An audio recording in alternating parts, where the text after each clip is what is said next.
আলুর খোসাটা আমি এইভাবে ছাড়িয়ে নেব। এবারে এই আলুগুলো আমি টুকরো করে নেব। এখানে মিডিয়াম সাইজ আর ডুমো ডুমো করে কেটে নেব। জলটা দেখুন হালকা করে ফুটতে শুরু করেছে, এর মধ্যে আলুগুলো দিয়ে দেব। নমস্কার বন্ধুরা, আমি অনিন্দিতা, আপনাদের সকলকে স্বাগত জানাচ্ছি।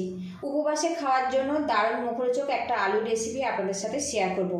তার জন্য এখানে ছোট বড় মিলিয়ে 3টে আলু নিয়েছি, আর এখানে আমার প্রয়োজন মতো আলুটা নিয়েছি, আপনারা কম বেশি করে নিতে পারেন। আলুর খোসাটা আমি এইভাবে ছাড়িয়ে নেব। আর বন্ধুরা, আজকের রেসিপিটা যদি ভালো লাগে প্লিজ বন্ধুরা একটা লাইক দিয়ে দেবেন। আপনাদের একটা লাইক পরবর্তী নতুন ভিডিও বানাতে কিন্তু অনেকটাই উৎসাহ দেয়। এইভাবে আলুর খোসাটা ছাড়িয়ে ফেরত আসছে। খোসাগুলো ছাড়িয়ে আমি জলের মধ্যে রেখেছি আর একটু এইভাবে ধুয়ে নেব। এবারে এই আলুগুলো আমি টুকরো করে নেব। এখানে মিডিয়াম সাইজ আর ডুমো ডুমো করে কেটে নেব।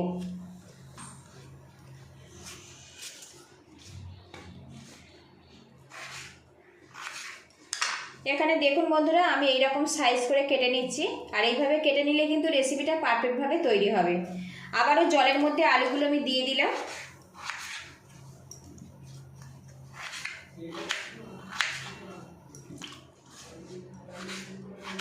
সবকটা আলু টুকরো করে নিয়েছি, আরও 2 থেকে 3 বার ভালো করে ধুয়ে নেব। এখানে একটা কড়া গরম করে নিয়েছি। এখানে ছোট চামচের 1 চামচ পরিমাণে গোলমরিচ দিয়ে দিলাম, আর দিয়ে দেবো 1/4 চামচ পরিমাণে গোটা জিরে। এগুলো আমি ভাজা করে নেব। আর এই মশলাটা বাড়িতে বানিয়ে দিলে কিন্তু বন্ধুরা অনেক বেশি কিন্তু টেস্টি হয়। আমি এখানে যতটা আলু নিয়েছি সেই মতো কিন্তু গোলমরিচটা ব্যবহার করছি। গোলমরিচ আর জিরেটা আমি ভেজে নিয়েছি, এবার এটা আমি নামিয়ে নেব।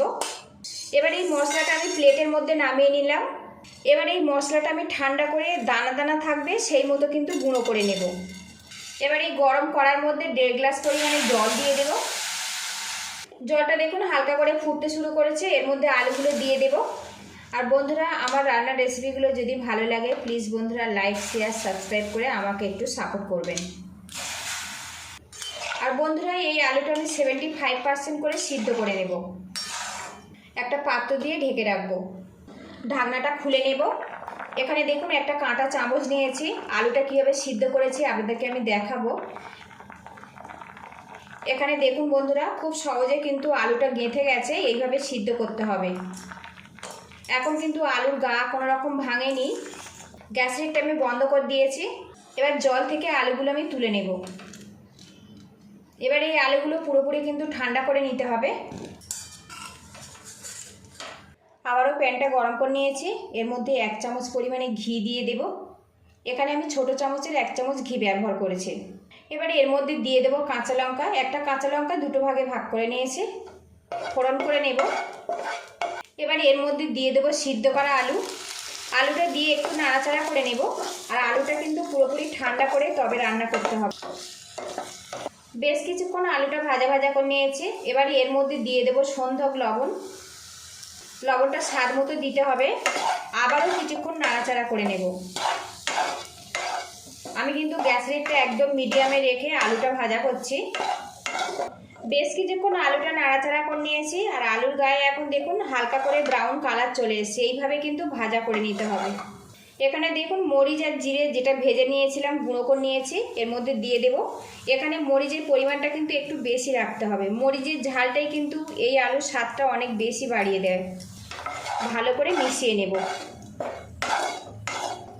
এটা কিন্তু বন্ধুরা খুবই হেলদি, সাথে কিন্তু ভীষণ টেস্টি। আলুটা কিন্তু আমার প্রায় রেডি হয়ে গেছে বন্ধুরা। এবার এখানে কাঁটা চামচ দিয়েছি, আপনাদেরকে দেখাবো কত সুন্দরভাবে সিদ্ধ হয়েছে। দেখুন বন্ধুরা, একদম কিন্তু ম্যাশ হয়ে যাচ্ছে। এইভাবে কিন্তু সিদ্ধ করে নিতে হবে। দেখুন গোটা গোটা থাকবে কিন্তু ম্যাশ হয়ে যাবে, তবে কিন্তু এই আলুটা খেতে ভালো লাগবে। আপনারা কিন্তু মরিচের ঝালটা আপনাদের প্রয়োজন মতো দেবেন। সবশেষে সামান্য ধনেপাতা কুচি দিয়ে দেব, ফ্লেভারটা খুব ভালো আসবে। ভালো করে মিশিয়ে নেব।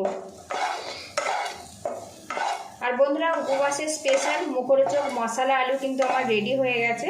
আজকের রেসিপিটা যদি ভালো লাগে লাইক শেয়ার সাবস্ক্রাইব করে আমাকে একটু সাপোর্ট করবেন। গ্যাস লিডটা আমি বন্ধ করে দেব, দিয়ে এটা নামিয়ে নেব। যে কোনো উপবাসে আপনারা এইভাবে ঘি মরিচ আলু বানিয়ে নিতে পারবেন। রেসিপিটা যদি ভালো লাগে এইভাবে ট্রাই করবেন। কেমন হয়েছে অবশ্যই কমেন্ট বক্সে জানাবেন। পুরো ভিডিওটির সঙ্গে থাকার জন্য অসংখ্য ধন্যবাদ। ভালো থাকবেন, সুস্থ থাকবেন। দেখা হবে নেক্সট ভিডিওতে।